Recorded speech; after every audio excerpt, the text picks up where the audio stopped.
Hi everyone, तो आज हम लोग कवर करेंगे एमसीक्यू सीरीज को। ये जो पूरे एमसीक्यू होने वाले हैं, पूरा एफकेट 1 2026 जो एग्जाम होने वाले हैं उसको बेस में रखते हुए, ध्यान में रखते हुए एमसीक्यू सीरीज चलाया जा रहा है।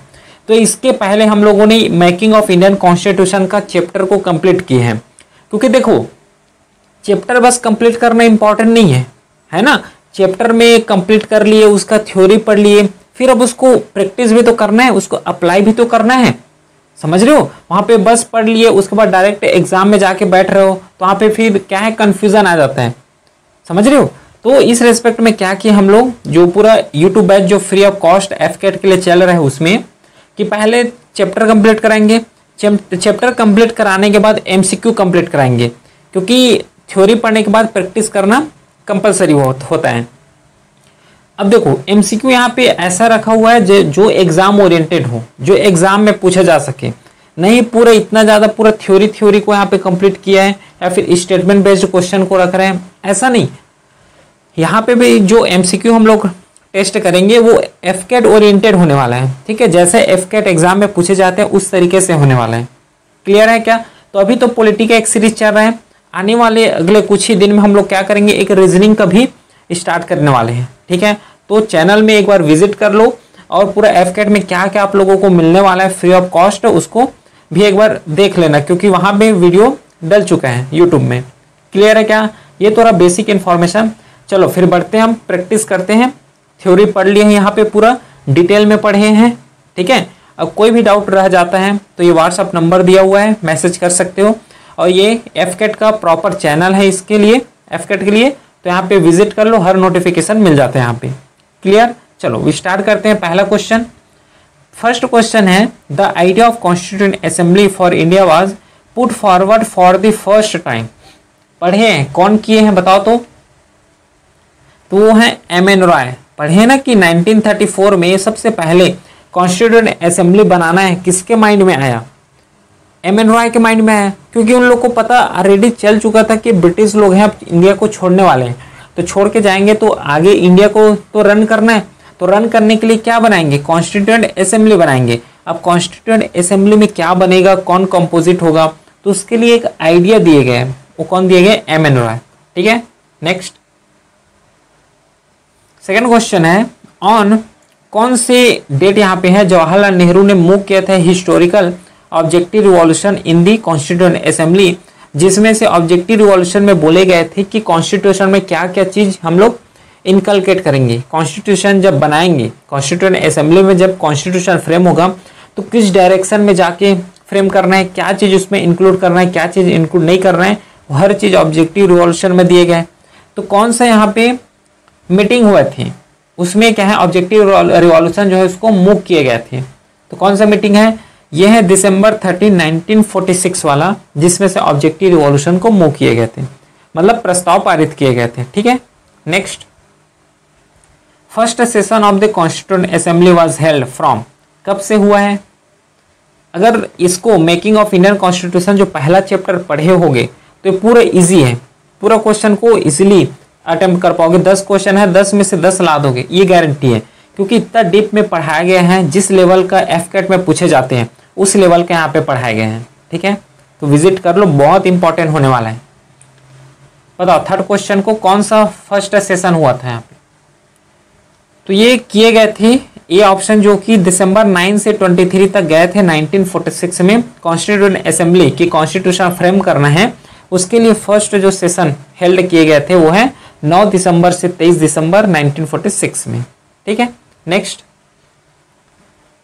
Among the following who was not the member of drafting committee of constitution set up in 1947। बताओ, मैं वहां पे क्लास में भी बोला था कि मेंबर को याद रख लेना, ड्राफ्टिंग कमिटी एक इंपॉर्टेंट होता है, जिसका चेयरमैन कौन थे? बी.आर. अम्बेडकर। ठीक है, बी.आर. अम्बेडकर इसका चेयरमैन थे। अब इसमें से ये बताओ कि पूरा 7 मेंबर थे, तो उसमें से कौन सा मेंबर इंक्लूड नहीं थे?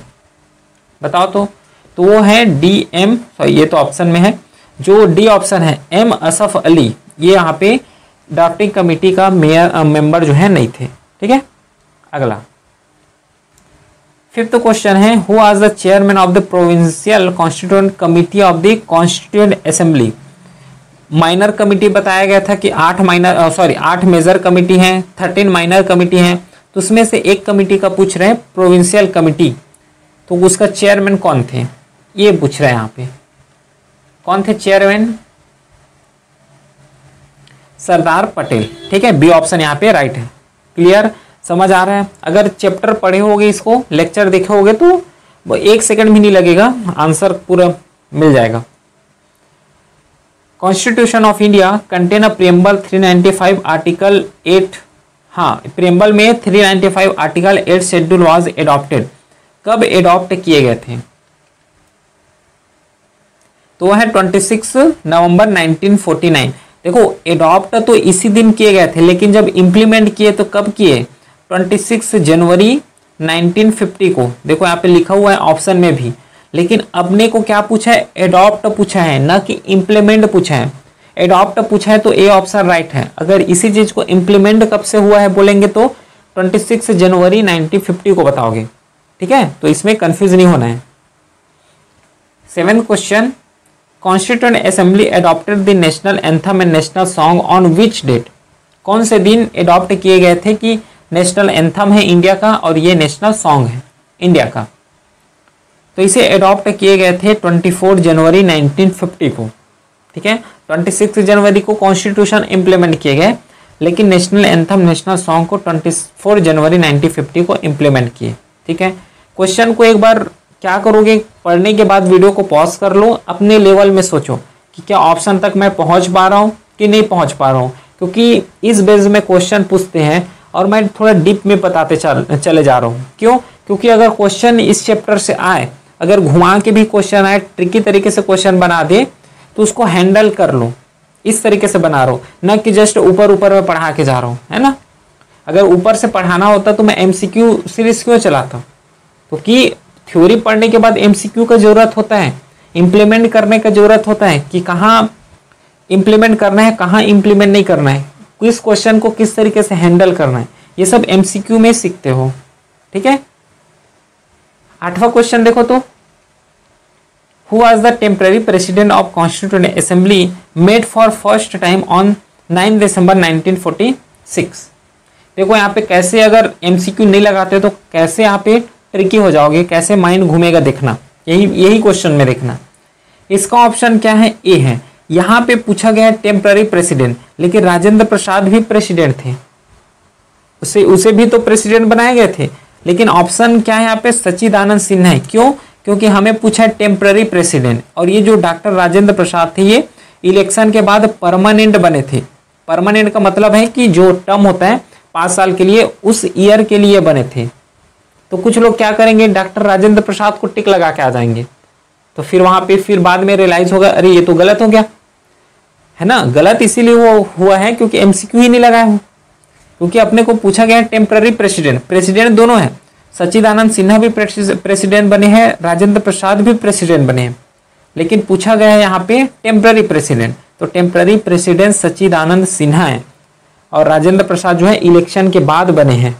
ठीक है, समझ गए। तो इस तरीके से क्या है, ट्रिकी बेस्ड क्वेश्चन या फिर क्वेश्चन को थोड़ा एंगल से घुमा देते हैं, और अगर एमसीक्यू नहीं लगाया तो फिर माइंड भी घूम जाएगा, और माइंड भी घूमा मतलब क्या है, फिर क्वेश्चन को क्या करोगे, गलत ही करके आओगे। 9th क्वेश्चन देखो, which of the following is not correct with respect to constituent assembly? कौन सा यहाँ पे गलत है ये बोला गया है, बताओ कौन सा गलत है। It was not directly elected by the people of India, इसमें गलत पूछे गए हैं। ठीक है, सेकेंड बोला है elections to the constituent assembly were held from July August 1947. It was constituted under the schedule formulated by the cabinet mission plan. Muslim League boycotted the first meeting of constituent assembly. बताओ तो इसका जो right option हो जाएगा वो B option हो जाएगा।